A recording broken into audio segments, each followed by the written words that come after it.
So a few years ago I looked like this.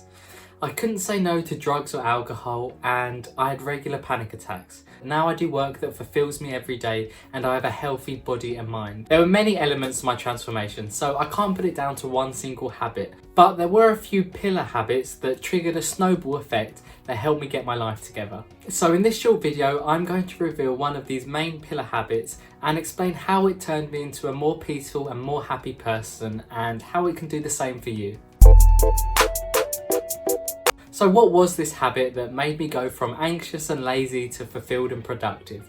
Well, it wasn't actually a new habit that I built, but more of a habit that I broke, and it was watching the news. So I used to wake up, listen to the news stories on my Google Home, scroll on the news app on the way to work and on the way back again. Throughout my day I was on Twitter looking at the news, and then when I got home I'd end up watching the 6 o'clock and 10 o'clock news until I realised that I'd never watched a segment or read an article and actually felt happier about my life afterwards, especially when they were related to politics, which most often they were.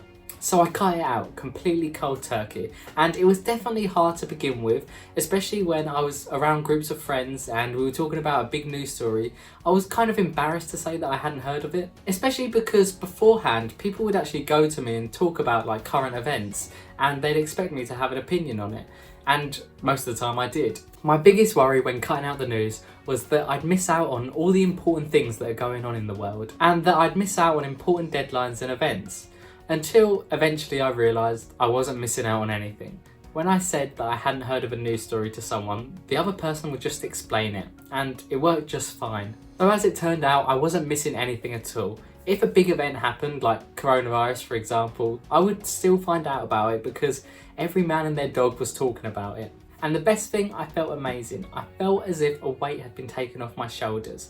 Once that initial withdrawal period wore off, I felt like I'd kicked a big caffeine addiction. My mind was clearer, I craved things less, I felt in control of my life for the first time in years. I realised that watching the news had 3 big effects on me. First, it increased my anxious and sad moods. How much of the news is positive? When you hear about political scandals and tragic murders, how do you expect that to make you feel? You're certainly not going to feel happier afterwards unless you're a psychopath. And no wonder. Being exposed to negative information throughout your day is obviously going to make you feel negative as well, which leads me on to the second effect. 2, it gives you a pessimistic view of the world. Most of the news is negativity, and that's fine. They're not going to change that anytime soon because that's what gets them views and that's what people want to hear. But that means that we have a responsibility to understand that the news is exceptional stories. It's not a true representation of the world. I mean, take the worst news story right now that you can think of, and then relate that to your own life. When have you actually experienced that? And even if you have, what tiny percentage of your life has it been? Like, my bet is that it's extremely minimal. I don't mean how much time you spent thinking about it because that doesn't count, it's completely optional. I mean, how many actions have you been involved in that relate to that event? Again, chances are it's extremely minimal. Understanding that the news represents the minority of the negativity in the world is essential to becoming a peaceful person, because truly the world is just down to perspective. You could see it as people destroying the planet or sending hate to people with other races, or you can see it as people trying to improve the world and make it a better place. Because there's both kinds of people in the world. Who you choose to focus on is down to you. Effect number 3. It gives you the feeling of a lack of control. This is the major one and the one I felt a biggest difference in when I stopped watching the news. Because anxiety is just resistance. It's resistance to the fact that there are things beyond your control.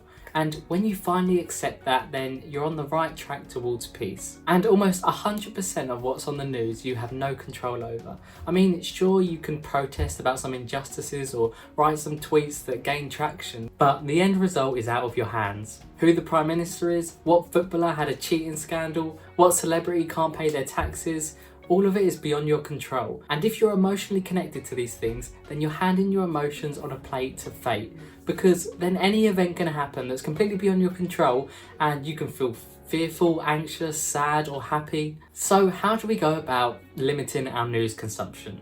Well, you could go cold turkey like me, but if that doesn't appeal to you, then try this. Set a certain amount of time aside a day, whether it's 15 to 45 minutes, it doesn't matter. Just try to make sure it's not in the morning because that's the worst time to be exposed to the news. It's like waking up and taking a shot of vodka and then eating a bowl of ice cream. They're fun things, but you wouldn't want to set your day up like that. Well, maybe you would. Then choose one news source that is relatively objective and use that and only that. And then as you're going through the news stories, just make sure you're being aware of your emotions. Eventually, you'll probably realise that you don't need to look at them anyway.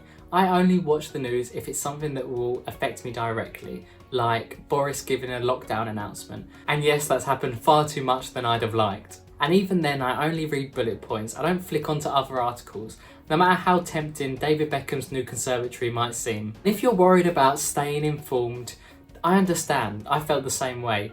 But trust me, if anything's that important, someone will tell you about it, even if it's the government. When you're on your deathbed, do you imagine that you're going to be thinking about coronavirus, Meghan Markle or Kim and Kanye's divorce? Of course not.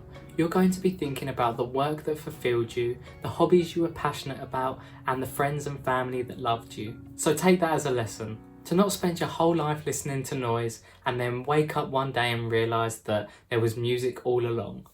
Thank you so much for watching. If you took any value at all from this video, I'd really appreciate it if you could hit the like button and comment on your experience with the news. I post weekly videos on building discipline and an unbreakable mindset. If you're looking to improve your life, then hit the subscribe button and join the community. I've also just released a free playbook to getting your life together. It takes you through the step-by-step process that I use from going from anxious and lazy to fulfilled and productive. It's completely free, so grab it while you can. It's the first link in the description, and I'll see you in the next one.